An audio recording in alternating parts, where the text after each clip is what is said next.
Archaic Records.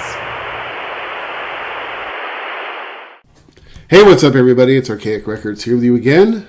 My name is Jamie, coming at you from Nashville, Tennessee. And today we're going to go back to 1982 to take a look at the first record, Vicious Circle, by the Hoosier State's hardcore heroes, Zero Boys. Now, before we get started, I have to ask the question. I've asked this to many people over the years, and nobody has ever given me a satisfactory answer. And that is, what is a Hoosier? I remember I once asked a friend of mine back home in the Bay Area who was from Indiana.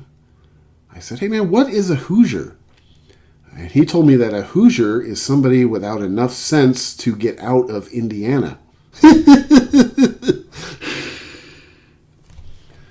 Anyway, so if anybody knows exactly what a Hoosier is, I would greatly appreciate some sort of an explanation. I mean, myself, I have been to Indianapolis on a few different occasions, and actually, I really like it. I think Indianapolis is a very cool city. I think it's often overlooked. I get the impression that in Indy there is a really cool kind of art and music culture that kind of exists right underneath the surface there. I feel like Indianapolis, sort of like Milwaukee and Cleveland, I feel like it's a city that is still relatively affordable. I think those are cities where people who come from more of a creative bent can still afford to live, which is sadly becoming increasingly rare in urban America these days.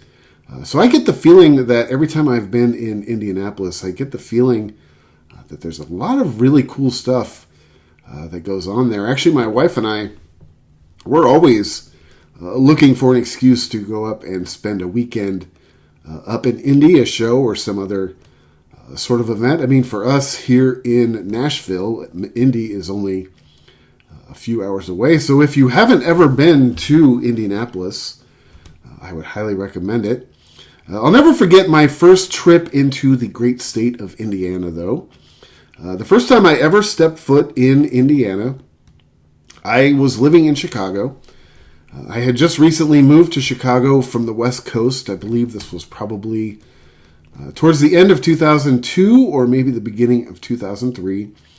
I had a friend who was from Chicago. Yes, I had a friend, believe it or not. And for his job, he had to drive around. He was always on the road somewhere, traveling around the greater Chicagoland area, which stretches basically from northwestern Indiana all the way up into southeastern Wisconsin.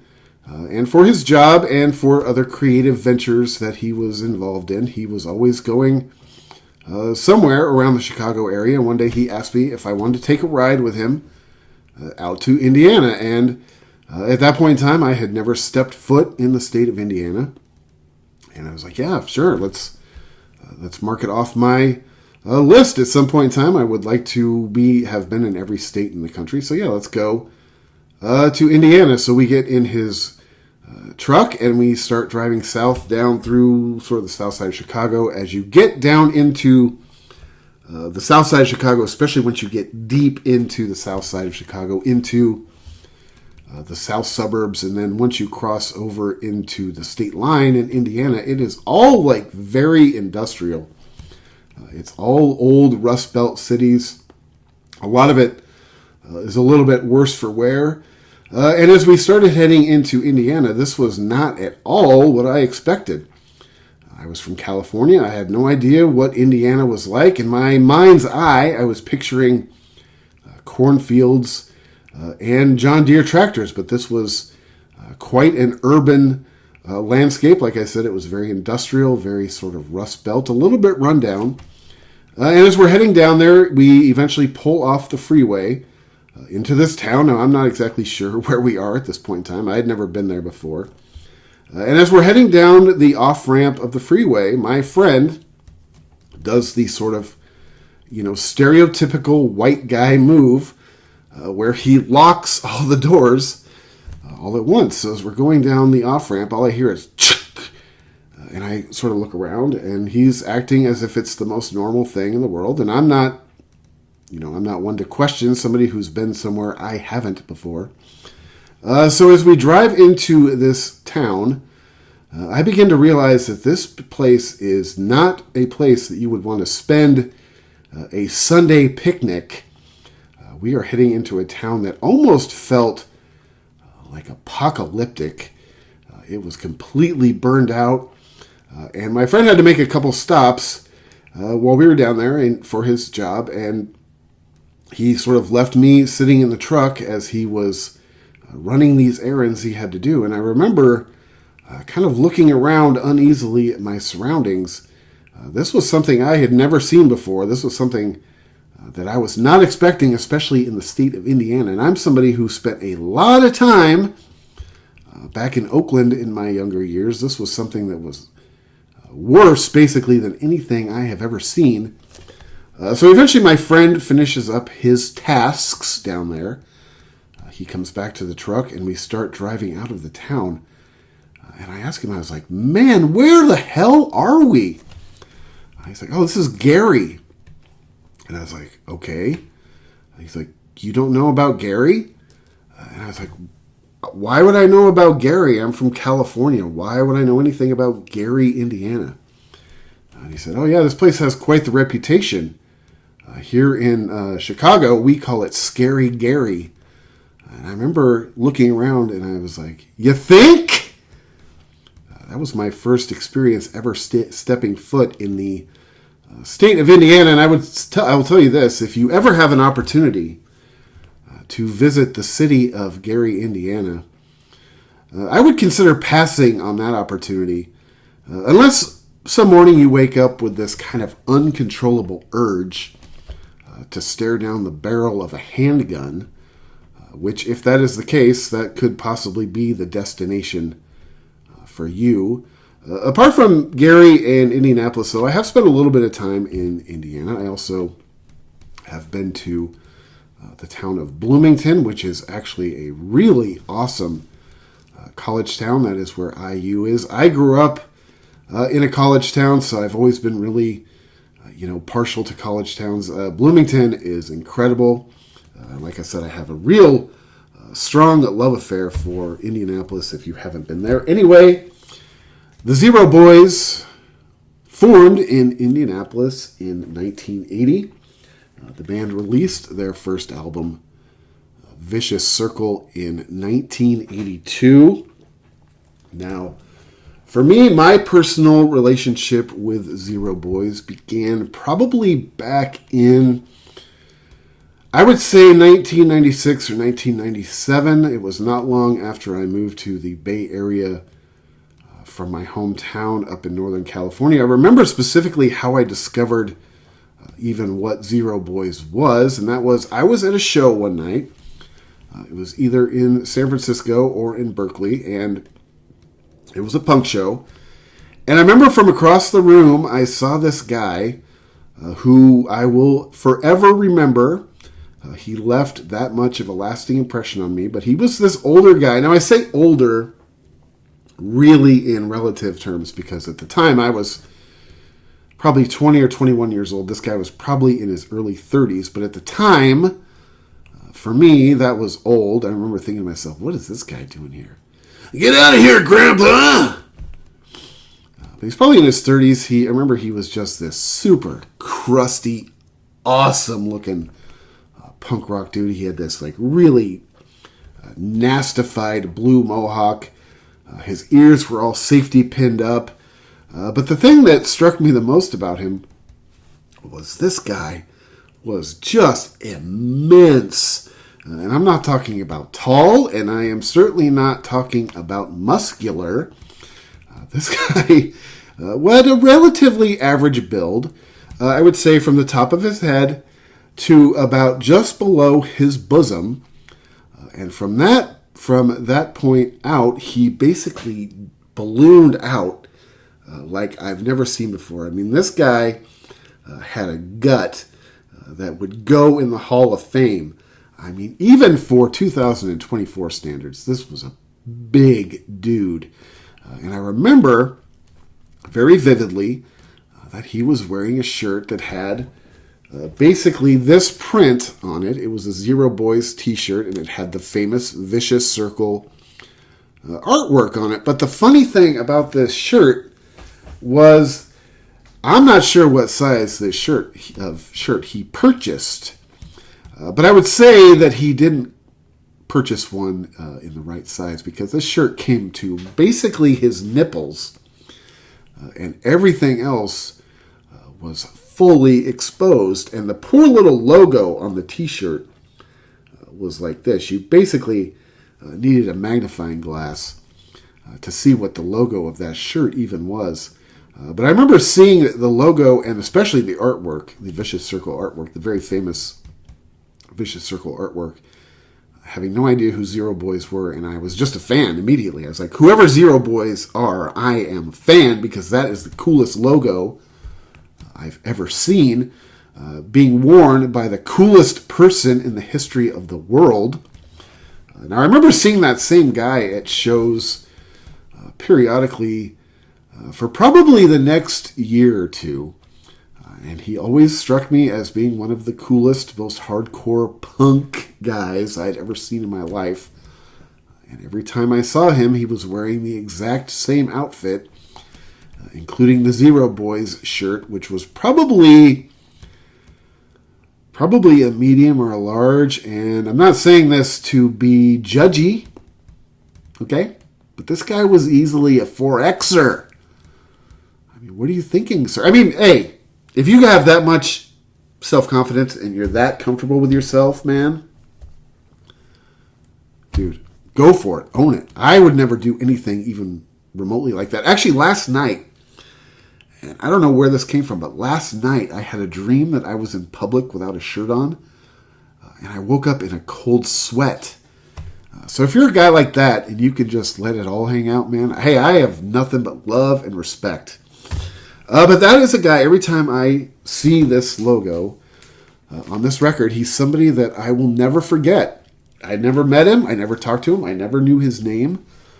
Like I said, I saw him at a handful of shows over the course of a year or so in the Bay Area. But wherever that guy is, he has a lifelong fan in me. That I can assure you. Anyway, this record did come out in 1982.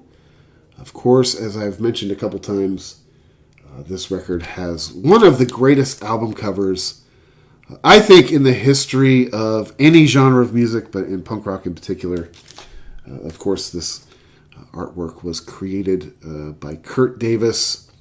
If you aren't familiar with this piece of art and you look closely at the face, of course, there's a million sort of hidden images in it. I remember I eventually, after going to that show and seeing that guy wearing the shirt that had the logo on it, I remember I went out and I eventually found this on CD. And of course, this record, to me, is one of the greatest hardcore records of all time. This particular pressing, I believe this is from 2009. This is a reissue.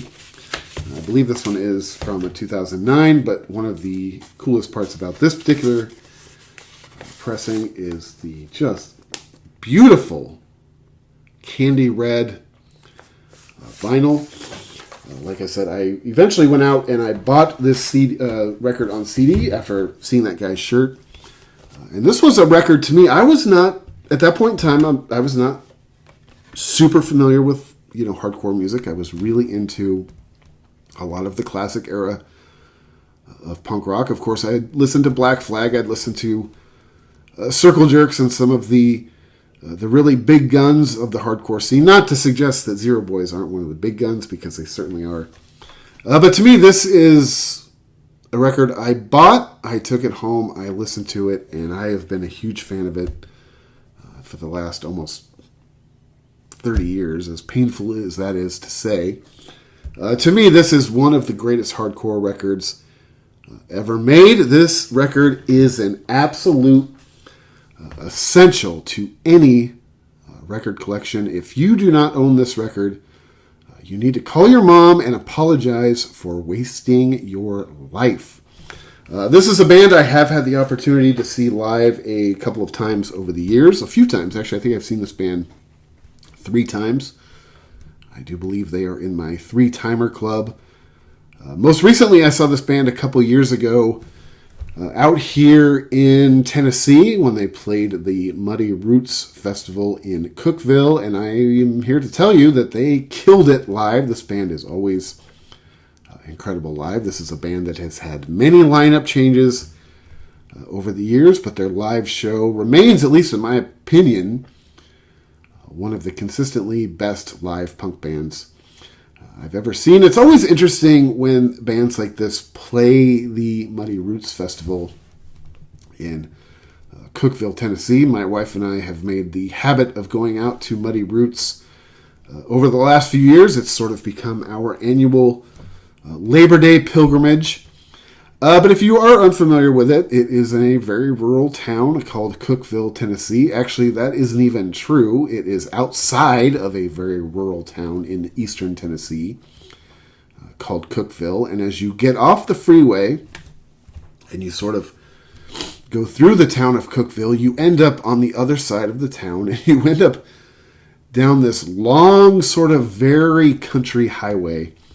And when bands like this show up there, bands like the Cro-Mags from New York, the Dead Milkmen from Philadelphia. Actually, when this past year, when the Dead Milkmen played Muddy Roots, I sort of cornered Rodney Anonymous, which is something I normally don't do. I normally don't approach artists because I get real gushy and I tend to embarrass myself. But I sort of cornered Rodney Anonymous and had a brief conversation with him, because the Dead Milkmen have been one of my favorite bands since high school, and I could not pass up the opportunity. But I remember talking to Rodney Anonymous, and he was basically like, where in the hell are we? So if you're one of these bands, especially from the north, from the urban north, I always imagine them driving down this long rural highway to get to the Junebug Ranch, which is where the Muddy Roots Festival is held, thinking that they're driving right into Deliverance or something. But they were killer at Muddy Roots. I thought they got a pretty good response from the crowd. I always think that these bands are underappreciated. It's like, man, these are like gods. You got to like pray, bow down and pray before their very feet. Because this is a band that, to me, these guys are, as I mentioned before, I mean, these guys are like hardcore royalty, in my opinion. This was probably one of the first, at least one of the first 10 hardcore records I ever owned. Like I said, for a long time, hardcore wasn't something that I was like super familiar with. To me, like I said, if you don't own this record, man, you need to go into therapy. Anyway, the first song on this record is the title track, Vicious Circle. This song clocks in at a pretty snug 41 seconds. To me, this song is a commentary on sort of normal suburban life. It talks about, neighborhood drama and gossip. To me, that is something that punk rock and hardcore, declared war on way back in its infancy. On this channel, I've mentioned before how I work in a very affluent suburb of Nashville, and this song makes me think of some of the clientele that I deal with in my daily life, especially, and this might sound a little bit, un-PC, but especially the wives of the people I deal with. There's sort of the town that I work in, there's a type of woman that lives in that town. And the women, the lyrics of the song remind me of the women in the town I work with. They're all very like gossipy. They're all up each other's ass. They all know each other's kids and all of their business. But that sort of normal suburban, picket fence, swim team, gymnastics. To me, that's the kind of lifestyle that, punk rock has always sort of, rebelled against, at least in my opinion. I love this song. Really, there isn't a single song on this record that I don't really like. I love the production on this record. I love the playing on this record. This record is just as awesome. straightforward, punch you in the face, hardcore as I have ever heard. This is probably my favorite era, of hardcore music. This is probably easily in my top 5 favorite hardcore records of all time. The second song after that is Amphetamine Addiction. I think the song is fairly self-explanatory. It's very catchy. It's very anthemic, but yet at the same time, it's very visceral. To me, the song isn't overly relatable. I mean, in my entire life, I've never done a single street drug. Not even once. Now, I'm not Jesus Christ here. I'm not nailing myself to the cross. I have drank. I spent most of my 20s, 30s, and early 40s drinking my ass off. I probably drank your share and your share and your share. So I'm not sitting here looking it down on anybody, but I've never done a single street drug. I think part of it is based on the way that I grew up, without going into much detail. But I've always had a very strong phobia of, street drugs. I just always have. It was something that was sort of instilled in me at a relatively young age. And knowing my personality and knowing how I am, I think it's a good thing, because as much as I loved to drink back in my prime, had I tried, and I'm sure I have an addictive personality on top of it. It isn't just that I like to drink. I'm sure it's an addictive personality. But had I tried any sort of hard street drug and liked it, I mean, you may as well print my obituary now, son. The next song after that is a song called New Generation. Again, I think the song is relatively self-explanatory. I think this song is a celebration of youth. I think it makes reference to both disco and rockabilly as being things of the past. I think that this song is also a little bit of a celebration of, outsider status and the punk rock subculture. I think that this song is basically telling the past generation, hey, punk rock and hardcore, this is our thing. You are, you're not supposed to understand it. I know that, it was something that, my parents didn't understand. It's something that my dad, who is a huge music fan, he's a big music nerd, he doesn't really understand it as much as he's open to learning about it. It's something that he doesn't really get. But for him, his parents didn't exactly understand John Lennon. It's something that is generational. So I think that this song is basically a celebration of your generation, a celebration of your music, of your youth. And I think it's a little bit of a celebration of punk rock, hardcore, and a little bit of outsider status. And like I said, you're not supposed to understand this. You're my parents. You're the Vietnam generation. This is something different. This is something new. This is something that is ours.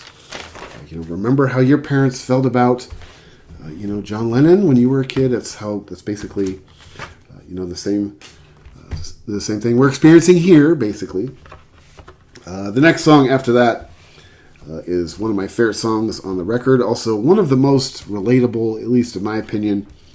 This song is called Dirty Alleys, Dirty Minds.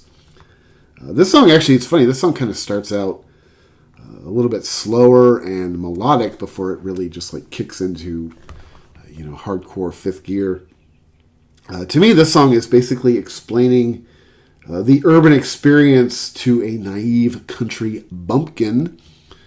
To me, this song reminds me of myself when I first moved to an urban environment from my hometown up in rural Northern California. And as you move to an urban area for the first time, if you grew up in a more rural area, there's a lot of things you have to learn. There's a lot of growing pains. There's things that will catch you off guard.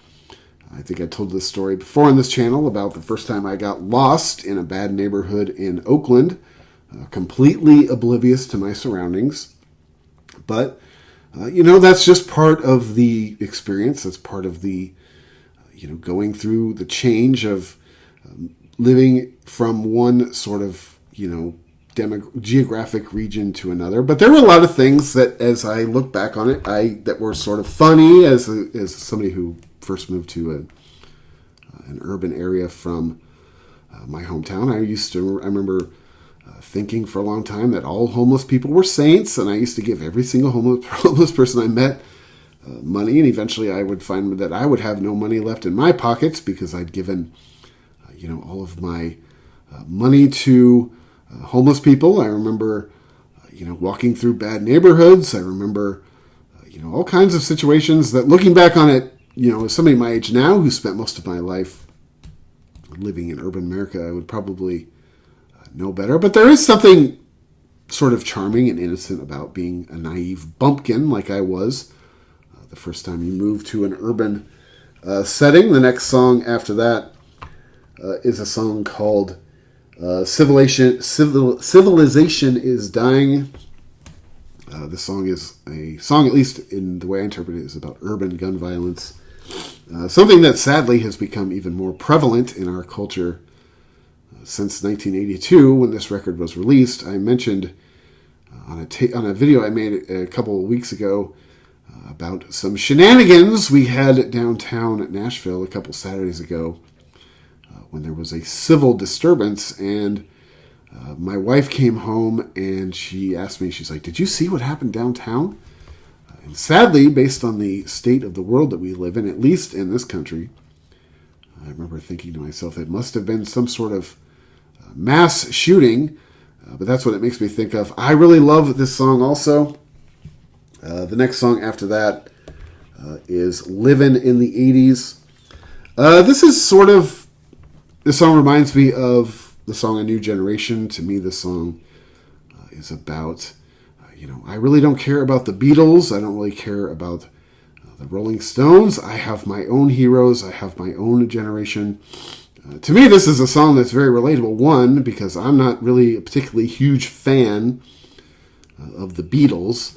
There's a record store here in Nashville, which I love. It's easily the best record store we have here in the city. It's called Phonolux. It's only open Friday and Saturday and Sunday, but it is the jugs. I make it a point to go into that record store at least once a month if I have time, more often than that. But of all the record stores in Nashville, it's definitely the one where you get the most hardcore, record nerds hang out in.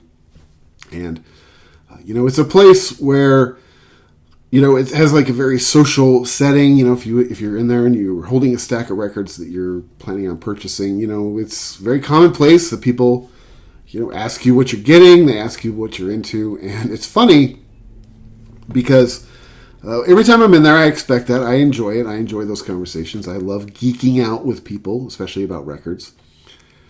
But inevitably, whenever I'm in there, there's always going to be an older white guy with a ponytail who will ask me about the records I have, and I will sort of thumb through them and explain to them who they are and what I like about them. And almost without exception, one of these guys will begin to preach the gospel of Abbey Road to you. And he will explain to you that this was the greatest record of all time. The Beatles were the greatest band of all time. Really the only band that ever mattered. And if you are not a Beatles fan, you're basically pissing down your own leg. Now, the Beatles are a band that, to me, are okay. I always tell people I think the Beatles are fine. I think they're okay. I don't think they're the greatest band of all time. I don't think they're the most important band of all time. I definitely don't even think they're the best band from their own hometown. Another band that this song mentions specifically is a band that I have an even lower opinion of, if you want to know the truth, and that is the Rolling Stones. Man, I've never liked the Rolling Stones. I don't get it. To me, they are ultra annoying. I can't stand Mick Jagger's voice. I've never liked his voice. To me, I've never been a big fan of that sort of, vanilla blues. And whenever I tell people my opinion of the Rolling Stones, of course, they snicker and they dismiss my opinion because they are the greatest band of all time. My wife's brother was a person who thought that the Rolling Stones, I believe that was his favorite band of all time. He and I got into a debate one time about the Rolling Stones versus the Smiths. Now, you know where I stand if you ever pay attention to this channel, especially on Mondays. You know where I stand in that argument. But it was so funny because as a Rolling Stones fan, you automatically have this sort of moral high ground. Like anybody that you compare to them is just automatically beneath them because they are the almighty, all-powerful Rolling Stones. Whoo, man, that is a band that I borderline really don't like. As far as the Beatles go, the Beatles are fine. I think if you put all of the Beatles' good songs together, I think you could make one really awesome album. And I think that's what this song is talking about, and I agree with that. We have our own heroes. To me, I've said this on this channel a million times. To me, the Smiths are the greatest band of all time. I would put them up against anybody that you want to throw at them, including the almighty Beatles and the almighty Rolling Stones. I love this song. Living in the 80s, I totally relate to the idea, the opinion that both the Beatles and the Rolling Stones are just grossly overrated. The next song after that is a song called Drug Free Youth. It closes out side one. Another great song. As I mentioned before, in my heavy drinking days, you could never accuse me of being a straight edge kid. But, I knew a lot of straight edge kids back in the 90s, especially when straight edge was a really big thing. I think straight edge was a positive thing. I think it was a good movement. I think it was a good thing for a lot of kids, especially kids who came from pretty rough backgrounds. I never really had a problem with straight edge kids. Now, I had friends and acquaintances in the punk rock scene back in the 90s who hated straight edge kids. It was a big thing back in those days. There was kind of a rivalry between, punks and straight edge kids. I never really had an issue with any straight edge kids. I never had any run-ins. Personally, now, that being said, I didn't appreciate it when the straight edge kids got super preachy, which some of them were prone to do, but I do love this song. I actually think that this is a better song than the song Straight Edge by Minor Threat, which is a song I love too. I love the message. I love the idea that, just because, you're a punk rock kid, I think it was Ian MacKaye who said that just because you're into this style of music, you don't have to end up like Sid Vicious. I think that was a very positive statement. I think that straight edge and positive punk were a good thing for a lot of people. Like I said, just don't, stand at the pulpit and preach and judge those of us who didn't choose to live that lifestyle. It reminds me of somebody I knew back in the early 2000s in Seattle. This was somebody that I met through my job, but we became sort of friends, not great friends, but we were acquaintances. And he was a straight edge guy. And he was very preachy. I mean, he would just get to where he was intolerable to be around. And anybody who drinks is a sheep, and you're slowly committing suicide and all this. I was like, dude, just stop already. Okay, I get it. Go to a show and drink root beer, whatever it is that you do. Just go have fun. One night, many years later, I'd kind of lost touch with this guy. Many years later, I was at a show in Seattle. I was in the bar, and across the room, I noticed somebody who looked familiar. Now, I have a job where I've literally met thousands of people through my job. So as I'm looking at this person, in my experience, at least for what I do with what I do for a living, everybody looks kind of familiar. It's just, maybe it's just based on the fact that I've met so many thousands of people in my life. But I'm looking over, and I'm thinking, this guy looks really familiar. Who is this guy? I'm kind of going through my mental Rolodex, and it hits me. I'm like, oh, I know that guy. I know who he is. And as I approach him, he is literally, and I'm not saying this to be funny, he's literally two-fisting beers in the bar at this show. And that's cool, man. I've done that a million times in my life. You're not going to get any judgment from me, but it was that same guy. It was that same preachy, straight edge guy that I knew a few years before. And as I walked up on him, I could see him recognize me, and I could see this sort of look of dread come across his face. Now, a lot of people that know me, when I walk into a room, a look of dread appears on their face. That's not something I'm not used to. But in this particular case, I could read where his dread was coming from. And I was like, "Hey, man, how's it going?" He's like, "I knew you were going to say something." I didn't say anything. He's like, I know what you're going to say, man." He's like, "I just want to have fun, What's a big deal? I just want to have fun. I don't really care about all that stuff anymore." I was like, "Dude, that's all I was ever saying to you all those years when you were judging me and being like the preachy, straight edge douche." So eventually him and I had a drink together and we laughed it off.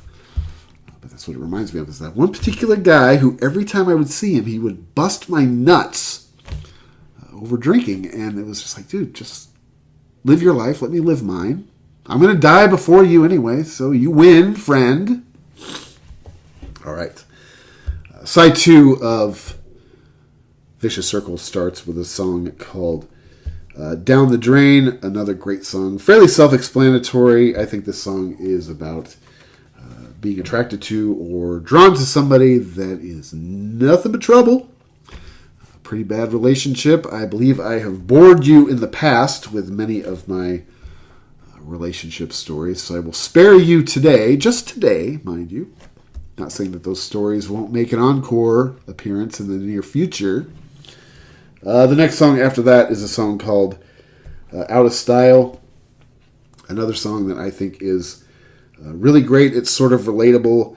To me, this song is about transitioning from your former self, maybe a former peer group, into, your new self or something that you sort of discover along the way. To me, this reminds me of when I first sort of discovered, started getting into like punk rock music. I remember for me,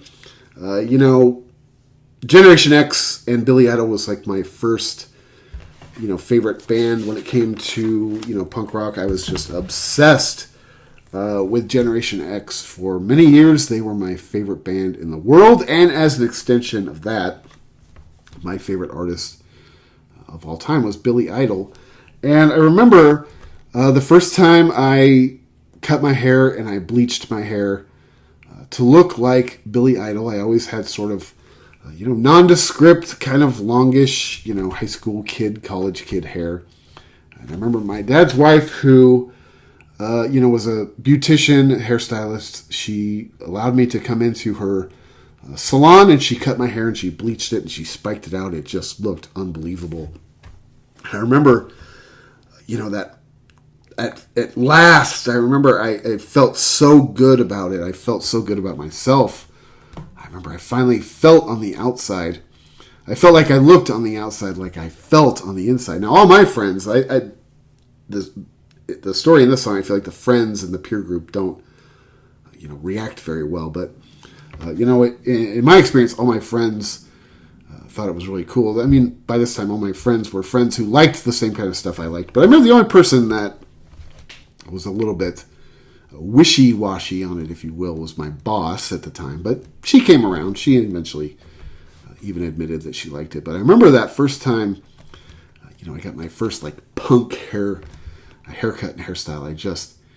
I can't even put into words the self-confidence I felt. I was like, man, I finally feel like, I finally look like I feel. It all matches.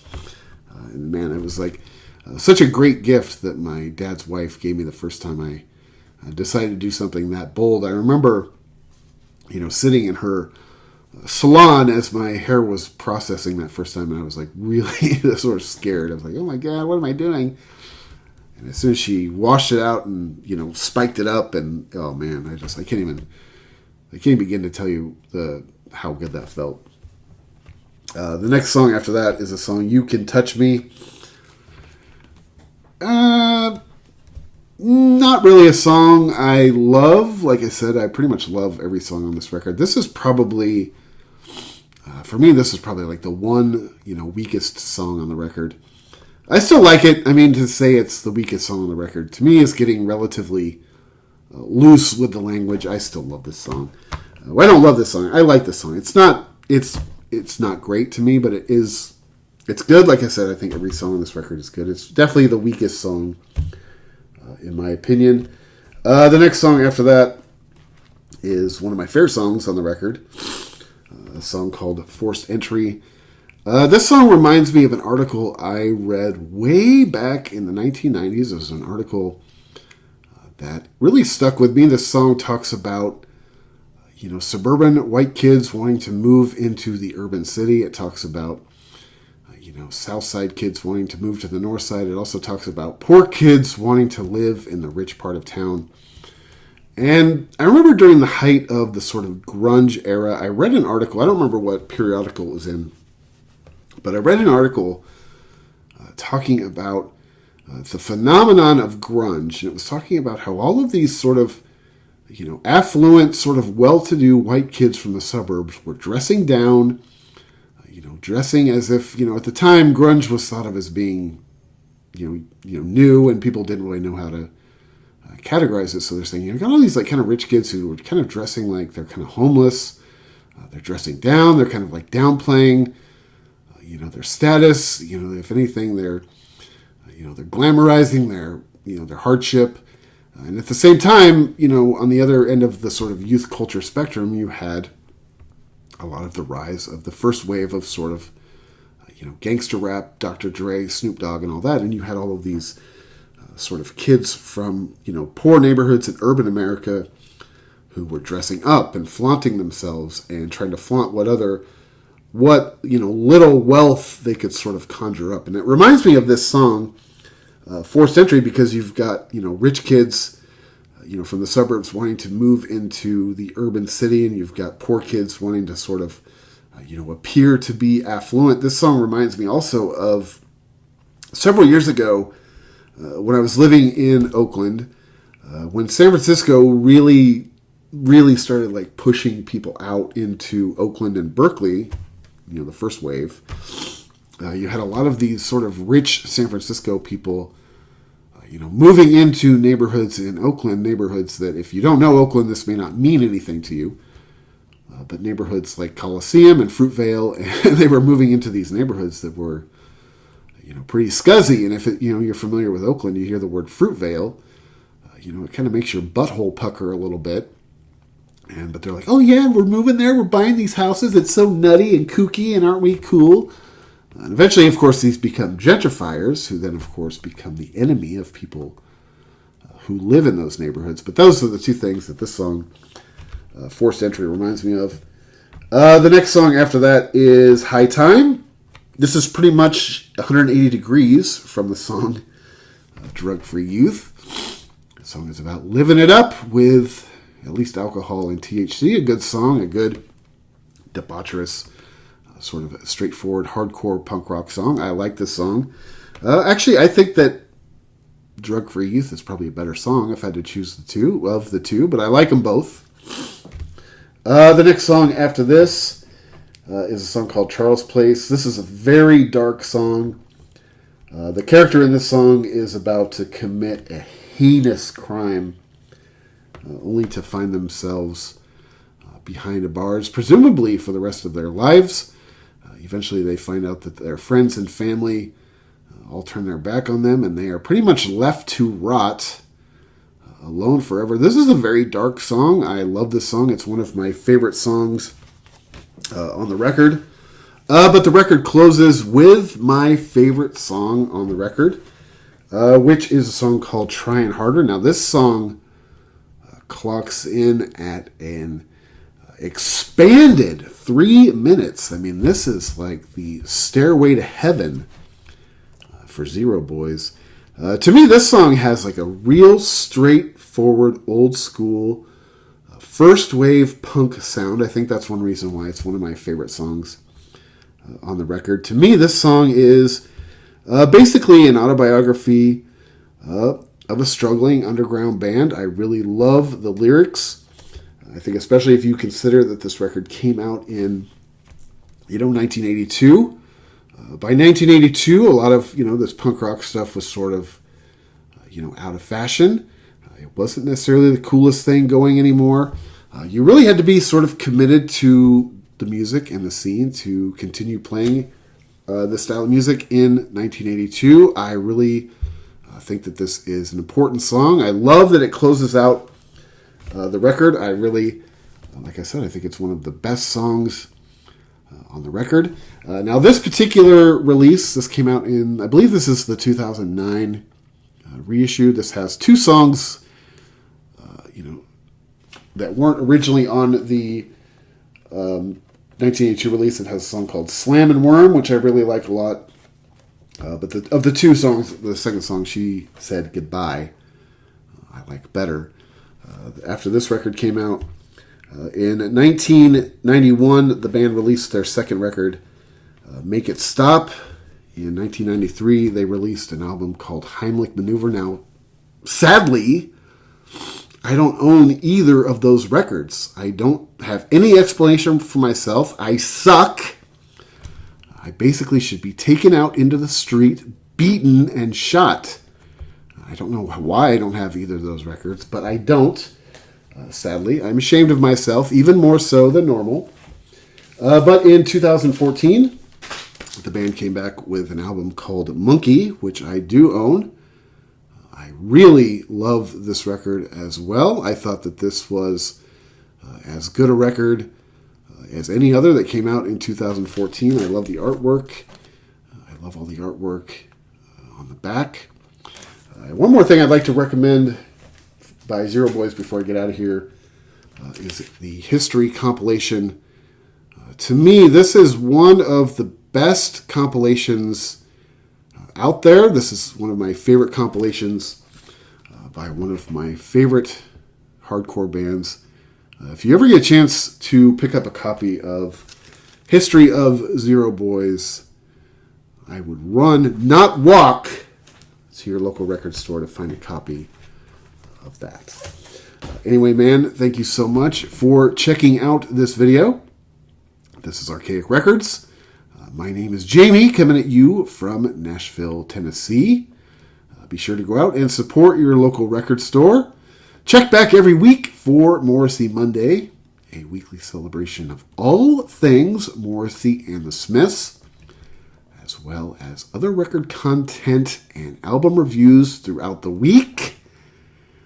And until next time, my friend, when hopefully my allergies will be more under control,